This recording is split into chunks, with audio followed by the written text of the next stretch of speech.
इतिहास में समय की रेत के बीच कलिंग का गौरवशाली साम्राज्य शक्ति और समृद्धि के प्रतीक के रूप में खड़ा था। इसकी विरासत पत्थर और विद्या में अंकित अद्वितीय शक्ति और ज्ञान के शासक द्वारा आकार दी गई थी।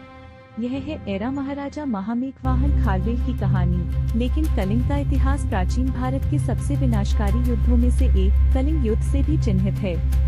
अशोक के राज्याभिषेक के 8वें वर्ष में लगभग 262 ईसा पूर्व सम्राट अशोक की कमान के तहत मौर्य साम्राज्य ने कलिंग पर आक्रमण किया। इस दुखद युद्ध के दौरान राजा अनंत पद्मनाभ कलिंग के बहादुर राजा थे। आक्रमण तेज और निर्दयी था, जिससे राज्य बर्बाद हो गया और उसके लोग निराशा में थे। कलिंग युद्ध हालांकि अशोक की जीत थी, उसमें सम्राट ने परिवर्तन के बीज बोए, जिससे उन्हें हिंसा छोड़नी पड़ी और बौद्ध धर्म अपनाना पड़ा। लेकिन कलिंग को राख में छोड़ दिया गया, एक नई सुबह का इंतजार कर रहा था। इस राख से एक नई आशा जगी। 209 ईसा पूर्व में कलिंग के शाही परिवार में पैदा हुए खारवेल को राज्य की खोई हुई महिमा को बहाल करना तय था। खारवेल छोटी उम्र से ही युद्ध, शासन और संस्कृति की कला में प्रशिक्षित थे। उनके दिल में एक आग थी और एक पुनर्स्थापित कलिंग की दृष्टि थी। पूरे क्षेत्र में फैले सद्गुणों के साथ खारवेल सिंहासन पर बैठे कलिंग की खोई हुई महिमा को पुनः प्राप्त करने के लिए तैयार थे। उनकी बुद्धिमत्ता और नेतृत्व के गुण स्पष्ट थे, जिससे वह अपने लोगों के बीच एक प्रिय व्यक्ति बन गए। सिंहासन पर चढ़ने के बाद महाराजा खारवेल को कलिंग की संप्रभुता की रक्षा करने और इसकी स्थिरता सुनिश्चित करने के लिए सैन्य अभियानों की तत्काल आवश्यकता का सामना करना पड़ा। अपने पहले वर्ष में खारवेल ने कलिंगा शहर को पुनर्स्थापित किया, इसे बगीचों और तटबंधों से समृद्ध किया, जिससे उनके राज्य में जीवन वापस आ गया। अपने शासनकाल के दूसरे वर्ष में खारवेल ने अपनी रणनीतिक प्रतिभा और नेतृत्व का प्रदर्शन करते हुए सातवाहनों के खिलाफ सैन्य अभियान शुरू किया।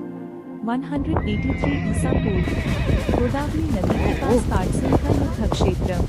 वीरता और रणनीतिक कौशल के भव्य प्रदर्शन में खारवेल की सेनाएं सातवाहनों से घिर गयीं। निश्चित रूप से खारवेल ने मगध पर अपनी नजरें गड़ा दी। लड़ाइयां भयंकर थी, लेकिन उनकी रणनीति त्रुटिहीन थी। गिरिंदर और राजगृह में उनकी सेनाएं जीत गईं। मगध के मध्य में पाटलिपुत्र में अंतिम जीत का दावा किया गया था। कलिंग स्वतंत्र था, उसकी संप्रभुता उसके बहादुर राजा द्वारा बहाल की गई थी। भूमि से परे खारवेल की दृष्टि समुद्र तक फैली हुई थी। उनके बेड़े लंका, जावा और सुवर्ण भूमि तक गए, वे बंधन बनाए और धर्म खजाना लाए। खारवेल के संरक्षण में कला और संस्कृति का विकास हुआ।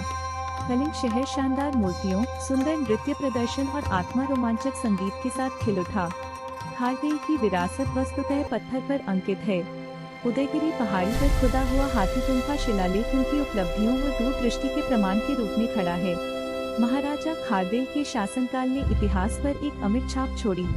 उनकी विरासत कलात्मक खजाने और उनके राज्य की आत्मा के पोषण पर उनके गहरा प्रभाव के माध्यम से बनी हुई है। यह महाराजा महामेघवाहन खारवेल की कहानी थी, जो महान राजा थे जिन्होंने कलिंग पर पुनः अधिकार किया था। उनकी कहानी सिर्फ इतिहास का एक अध्याय नहीं है, बल्कि सभी के लिए प्रेरणा का स्रोत है। समय की इस यात्रा में हमारे साथ शामिल होने के लिए धन्यवाद। इतिहास की अधिक आकर्षक कहानियों के लिए लाइक, शेयर और सब्सक्राइब करना न भूलें।